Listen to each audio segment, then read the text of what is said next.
नमस्कार दर्शक मित्रों, आप देख रहे हैं राष्ट्र प्रथम और मैं हूं तपस्वी आचार्य। मित्रों, आज भाजपा के लिए और देश के लिए एक खास दिन है। आज पंडित दीनदयाल उपाध्याय की जन्म जयंती। आज हम जनसंघ की नींव डालने वाले शख्स की कहानी और उनके जीवन की कुछ झलकियां देखने की कोशिश करेंगे। आशा है आप सभी को पसंद आएगी। लेकिन ये जो कार्यक्रम हम कर रहे हैं उससे पहले सबसे पहले मैं देश के प्रधान सेवक पंडित दीनदयाल उपाध्याय के बारे में एक मन की बात में क्या कह रहे हैं वो मैं दिखाना चाहूँगा। मैं टेक्निकल टीम से बोलूँगा कि मन की बात का एक वीडियो आपको दिखाए। और महान सपूत दीनदयाल उपाध्याय जी का जन्मदिन मनाया जाता है। किसी भी देश के युवा जैसे जैसे अपनी पहचान और गौरव पर गर्व करते हैं, उन्हें अपने मौलिक विचार और दर्शन उतने ही आकर्षित करते हैं। दीनदयाल जी के विचारों की सबसे बड़ी खूबी यही रही है, उन्होंने अपने जीवन में विश्व की बड़ी बड़ी उथल पुथल को देखा था। वो विचारधाराओं के संघर्षों के साक्षी बने थे। इसलिए उन्होंने एकात्म मानव दर्शन और अंत्योदय का एक विचार देश के सामने रखा जो पूरी तरह भारतीय था। दीनदयाल जी का एकात्म मानव दर्शन एक ऐसा विचार है जो विचारधारा के नाम पर द्वंद्व और दुराग्रह से मुक्ति दिलाता है। उन्होंने मानव मात्र को एक समान मानने वाले भारतीय दर्शन को फिर से दुनिया के सामने रखा। हमारे शास्त्रों में कहा गया है, आत्मवत सर्वभूतेषु, अर्थात हम जीव मात्र को अपने समान माने, अपने जैसा व्यवहार करें। आधुनिक सामाजिक और राजनीतिक परिप्रेक्ष्य में भी भारतीय दर्शन कैसे दुनिया का मार्गदर्शन कर सकता है, ये दीनदयाल जी ने हमें सिखाया। एक तरह से आजादी के बाद देश में जो हीन भावना थी, उससे आजादी दिलाकर उन्होंने हमारी अपनी बौद्धिक चेतना को जागृत किया। वो कहते भी थे, हमारी आजादी तभी सार्थक हो सकती है जब वो हमारी संस्कृति और पहचान की अभिव्यक्ति करे। इसी विचार के आधार पर उन्होंने देश के विकास का विजन निर्मित किया था। दीनदयाल उपाध्याय जी कहते थे कि देश की प्रगति का पैमाना अंतिम पायदान पर मौजूद व्यक्ति होता है। दर्शक में तो भाजपा के पथदर्शक की बात करें तो कोई एक राजनीतिक दल इतने कम समय में एक विचार, एक राजनीतिक व्यवस्था और विपक्ष से लेकर विकल्प तक की यात्रा पार करने की बात करे तो वो क्या कहेंगे? कोई ऐसे चमत्कार कह सकता है, लेकिन यह चमत्कार नहीं है, बल्कि ये जो है वो संगठन आधारित राजनीति का एक अद्भुत उदाहरण माना जाता है। डिटेल कुछ मेरे पास ऐसी है कि जनसंघ से भाजपा के उदय तक पार्टी ने विपक्ष से राजनीति के मजबूत विकल्प का एक सफर तय किया हुआ है। तो उसकी नींव डालने वाले व्यक्तित्व थे पंडित दीनदयाल उपाध्याय। पंडित दीनदयाल उपाध्याय के बारे में थोड़ी डिटेल में आपको बोलूं तो उन्होंने संगठन आधारित राजनीतिक दल का एक पर्याय देश में खड़ा किया और साथ ही में उसी का परिणाम है आज की भारतीय जनसंघ से लेकर के भारतीय जनता पार्टी तक संगठन आधारित राजनीतिक दल अपनी अलग पहचान रखता है।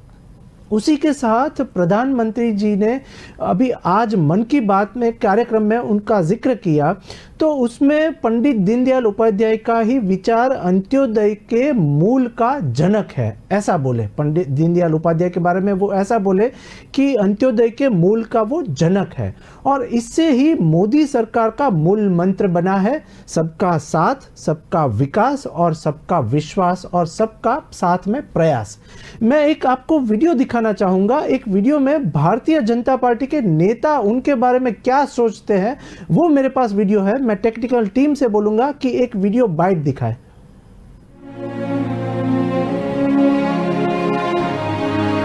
प्रभावशाली व्यक्तित्व, प्रखर चिंतक, एक आम भारतीय सा, भीड़ में गुम हो जाने वाला सामान्य सा चेहरा, जिनके दुबले पतले शरीर में समाया हुआ था आकाश सा व्यक्तित्व, समुद्र सी गहरी सोच और समय पर परिवर्तन के पद चिन्ह छोड़ जाने की अदम्य क्षमता। ऐसे थे एकात्म मानववाद और अंत्योदय जैसे दर्शन के प्रणेता पंडित दीनदयाल उपाध्याय जी, जिन्होंने अपनी पूरी जिंदगी राष्ट्र को समर्पित कर अपने प्रखर विचारों व व्यापक चिंतन से आने वाले समय में राजनीति ही नहीं वरन राष्ट्र नीति की भी नई परिभाषा दी। उनके सिद्धांतों ने एक ऐसे संगठन की नींव रखी जो आने वाले समय में देश की नीति का निर्धारण करने वाला था। दीनदयाल जी बहुआयामी व्यक्तित्व के धनी थे। इस महान व्यक्तित्व में कुशल चिंतक, संगठन शास्त्री, शिक्षाविद, राजनीतिज्ञ, वक्ता व लेखक का प्रतिबिंब था। 25 सितंबर 1916 को मथुरा जिले के छोटे से गांव नंगला चंद्रभान में पंडित दीनदयाल जी का जन्म एक अति निर्धन परिवार में हुआ था। यह कहना मुश्किल है कि यह उनके जीवन की यात्रा का आरंभ था या जीवन के संघर्षों की यात्रा का। बालक दीनदयाल होश संभाल भी न पाए थे कि उनके माता पिता का देहांत हो गया। दीनदयाल जी ने सीकर के कल्याण हाई स्कूल से मैट्रिक और पिलानी के बिड़ला कॉलेज से इंटर की परीक्षा पास की। इन्हें दोनों ही परीक्षाओं में गोल्ड मेडल प्राप्त हुआ। सीकर के महाराजा ने दीनदयाल जी की प्रतिभा को देखकर उन्हें छात्रवृत्ति भी दी। फिर कानपुर के सनातन धर्म कॉलेज कानपुर से उन्होंने बीए की पढ़ाई की। जो विषय यहां पढ़ाए जाते थे, दीनदयाल जी ने उसका मन लगाकर अध्ययन किया। लेकिन दीनदयाल जी ने यहां वो शिक्षा और दीक्षा भी ली जो इस कॉलेज के पाठ्यक्रम का हिस्सा नहीं था। यहीं उनका संपर्क श्री बलवंत महाशब्दे से हुआ, जिनकी प्रेरणा से सन 1937 में वे राष्ट्रीय स्वयं सेवक संघ में शामिल हो गए। दीनदयाल जी के लिए यह समय व्यक्तिगत संघर्षों के साए से बाहर निकलकर राष्ट्र की समग्रता के दर्शन का साबित हुआ। दीनदयाल जी बीए करने के बाद एमए करने के लिए आगरा चले गए। यहां पर वे नानाजी देशमुख और भावराव जुगादे के साथ राष्ट्रीय स्वयं सेवक संघ की गतिविधियों में हिस्सा लेने लगे। उनमें सामाजिक जीवन के प्रति चेतना के अंकुर फूट चुके थे। उनके मामा, जिन्होंने बचपन में उनका लालन पालन किया था, उन्हें लगने लगा था कि भांजा अब पढ़ लिख गया है, परिवार के लिए कुछ करेगा। लेकिन दीनदयाल जी का परिवार तो बहुत विशाल था। समस्त भारत को उन्होंने अपना परिवार मान लिया था। दीनदयाल जी का लक्ष्य कुछ और ही था। उन्होंने अपने लक्ष्य की प्राप्ति के लिए सिविल सेवा परीक्षा में उत्तीर्ण होने के बावजूद उसका परित्याग कर दिया। उन्होंने अपने संकल्प के बारे में अपने मामा जी को जो पत्र लिखा, उसकी बानगी देखिए। राष्ट्र के प्रति समर्पण की जिद नजर आती है। जब किसी मनुष्य के किसी अंग को लकवा मार जाता है तो वो चेतना शून्य हो जाता है। इसी भांति हमारे समाज को लकवा मार गया है। उसको कोई कितना भी कष्ट क्यों न दे, पर महसूस ही नहीं होता। हर एक तभी महसूस करता है जब चोट उसके सिर पर आकर पड़ती है। हमारे पतन का कारण हमारे संगठन की कमी ही है। बाकी बुराइयां, अशिक्षा आदि तो पतित अवस्था के लक्षण मात्र ही हैं। इसीलिए संगठन करना ही संघ का ध्येय है। इसके अतिरिक्त और वो कुछ भी नहीं करना चाहता। परमात्मा ने हम लोगों को सामर्थ्य बनाया है। क्या फिर हम अपने में से एक को भी देश के लिए नहीं दे सकते? आपने मुझे शिक्षा दीक्षा देकर सब प्रकार से योग्य बनाया। क्या आप मुझे समाज के लिए नहीं दे सकते, जिस समाज के हम उतने ही ऋणी हैं? यह तो एक प्रकार से त्याग भी नहीं है, विनियोग है। समाज रूपी जीवन में खाद देना है। फिर उन्होंने पीछे मुड़कर नहीं देखा। देश स्वतंत्र हो चुका था, पर समाज संगठित नहीं था। देश में कई विसंगतियां पैदा हो रही थी। उनमें सत्ता का लोभ नहीं, समाज में वैकल्पिक विचारधारा की स्थापना का दृढ़ निश्चय था। इस उद्देश्य के लिए वे जी जान से जुट गए। दीनदयाल जी के अनुसार भारत जिन समस्याओं का सामना कर रहा है, उसका मूल कारण इसकी राष्ट्रीय पहचान की उपेक्षा है। आर्थिक योजनाओं तथा आर्थिक प्रगति का माप समाज के ऊपर की सीढ़ी पर पहुंचे हुए व्यक्ति नहीं, बल्कि सबसे नीचे के स्तर पर विद्यमान व्यक्ति से होगा। अनेकता में एकता और विभिन्न रूपों में एकता की अभिव्यक्ति भारतीय संस्कृति की सोच रही है। अब दीनदयाल जी की भूमिका बदल चुकी थी। अब चुनौती थी राष्ट्र के पुनर्निर्माण की, जिसके लिए उन्होंने लखनऊ में राष्ट्र धर्म प्रकाशन संस्था की स्थापना की और यहां से राष्ट्र धर्म नामक मासिक पत्रिका का प्रकाशन आरंभ किया। इसके अलावा उन्होंने पांचजन्य व स्वदेश के संपादन में भी सहयोग दिया। अपने सार्वजनिक जीवन में उनकी सादगी और सरलता मानो एक किंवदंती बन गई थी। उनके वैचारिक दृष्टि से ही नहीं, आचार व्यवहार में भी कार्यकर्ता उनसे बहुत कुछ सीखते थे। गंभीर से गंभीर विषय भी अपनी दैनिक गतिविधियों के बीच बड़ी सरलता से निपटा दिया करते। उनकी इन्हीं विशेषताओं के कारण उन्हें राजनीतिक क्षेत्र का दायित्व सौंपा गया। दिनांक 21 सितंबर 1951 के ऐतिहासिक दिन को दीनदयाल जी ने उत्तर प्रदेश में एक राजनीतिक सम्मेलन का सफल आयोजन किया। इसी सम्मेलन में देश में एक नए राजनीतिक दल भारतीय जनसंघ की राज्य इकाई की स्थापना हुई। इसके एक माह बाद 21 अक्टूबर सन 1951 को डॉक्टर श्यामा प्रसाद मुखर्जी ने भारतीय जनसंघ के प्रथम अखिल भारतीय सम्मेलन की अध्यक्षता की। दीनदयाल जी में संगठन का अद्वितीय और अद्भुत कौशल था। समय बीतने के साथ भारतीय जनसंघ की विकास यात्रा में वो ऐतिहासिक दिन भी आया जब सन 1968 में विनम्रता की मूर्ति इस महान नेता को दल के अध्यक्ष के रूप में प्रतिष्ठित किया गया। अपने उत्तरदायित्व के निर्वहन और जनसंघ के देशभक्ति के संदेश को लेकर दीनदयाल जी ने दक्षिण भारत का भ्रमण किया। पंडित दीनदयाल जी की कुशल संगठन क्षमता के लिए डॉक्टर श्यामा प्रसाद मुखर्जी ने कहा था कि अगर भारत को 2 दीनदयाल मिल जाते तो भारत का राजनीतिक परिदृश्य ही अलग होता। इससे पहले कि जनसंघ राजनीतिक ताकत बन पाता, डॉक्टर मुखर्जी की रहस्यमय परिस्थितियों में मृत्यु हो गई। नवजात पार्टी को संभालने की जिम्मेदारी दीनदयाल जी के कंधों पर आ गई। राजनीतिक कार्य करते हुए भी संगठनात्मक कार्य उनके लिए सर्वोपरि था। उन्होंने 1967 में जनसंघ के कालीकट अधिवेशन में पार्टी का अखिल भारतीय अध्यक्ष का पद तब स्वीकार किया जब दल के संगठनात्मक नींव डालने का कार्य पूर्ण हो गया। 11 फरवरी 1968 को वज्राघात हुआ जब सारे देश ने उनकी हत्या का समाचार सुना। पूरा देश शोकाकुल हो गया। लेकिन जाने से पहले वो देश को दे गए एक ऐसा दर्शन जो देश के मानस पटल से लुप्त होने लगा था।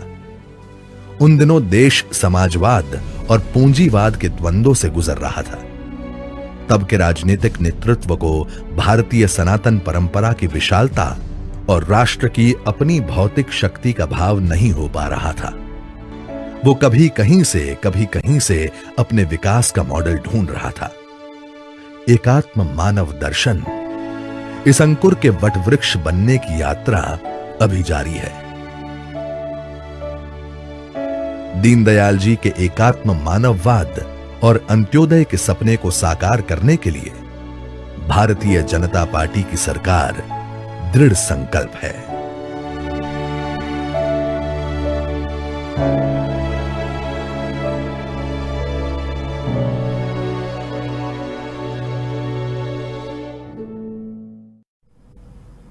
तो दर्शक मित्रों, आज हम याद कर रहे हैं भाजपा के पथदर्शक पंडित दीनदयाल उपाध्याय जी को।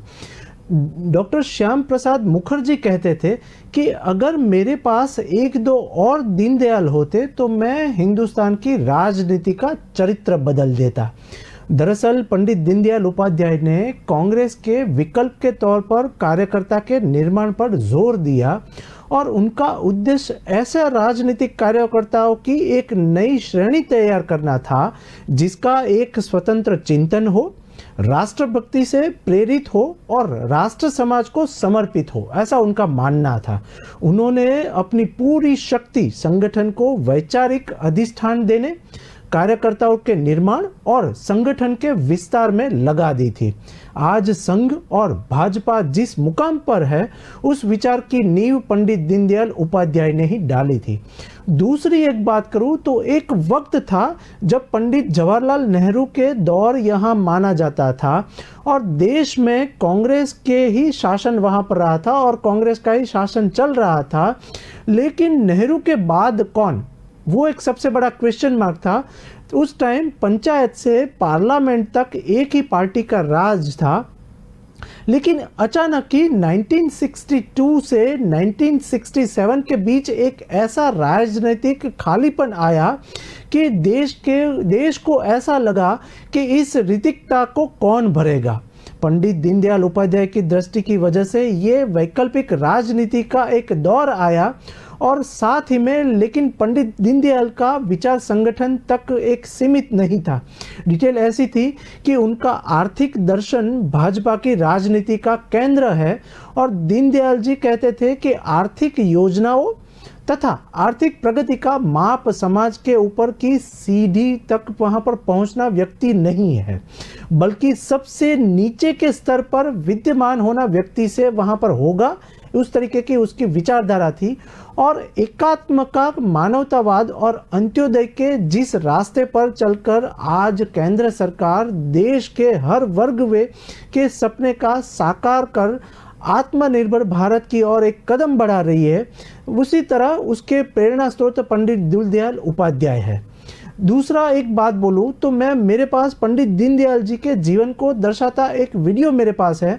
देखते हैं उनके जीवन पर आधारित एक डॉक्यूमेंट्री। एकात्म मानववाद का दर्शन और अंत्योदय के पथ पर चलते हुए मां भारती की सेवा, समर्पण और संरक्षण के लिए संकल्पित है भाजपा। एक राजनीतिक दल के रूप में भाजपा ये सब करने में संभव इसलिए हो पा रही है क्योंकि भाजपा के पास है पंडित दीनदयाल उपाध्याय जी जैसे महान व्यक्तित्व का दूरदर्शी विजन। राष्ट्र सेवा में सदैव तत्पर रहने वाले पंडित दीनदयाल जी का सपना था कि वो राष्ट्र को सामाजिक, राजनीतिक, आर्थिक और शैक्षिक क्षेत्रों में बुलंदियों तक पहुंचा देख सके, जो मोदी सरकार ने करके दिखाया। पंडित दीनदयाल जी राष्ट्र के सजग प्रहरी और सच्चे राष्ट्रभक्त के रूप में करोड़ों कार्यकर्ताओं और देशवासियों के लिए प्रेरणा स्रोत हैं। आज भाजपा अंत्योदय के सपने को यानी समाज के अंतिम पंक्ति में बैठे व्यक्ति तक विकास की सभी योजनाएं पहुंचाने में जुटी हुई है। आज हर घर बिजली की रोशनी से जगमगा रहे हैं। देश के 99% गांव सड़क संपर्क से जुड़ चुके हैं। आज पूरा ग्रामीण भारत खुले में शौच से मुक्त हो चुका है। हर घर नल से शुद्ध जल का भी सपना साकार हो रहा है। आज हर सरकारी योजनाओं का लाभ बिना बिचौलियों के लाभार्थियों के खाते में सीधे पहुंच रहा है। महान विचारक और हमारे पथ प्रदर्शक पंडित दीनदयाल उपाध्याय जी की जयंती पर कोटि कोटि नमन।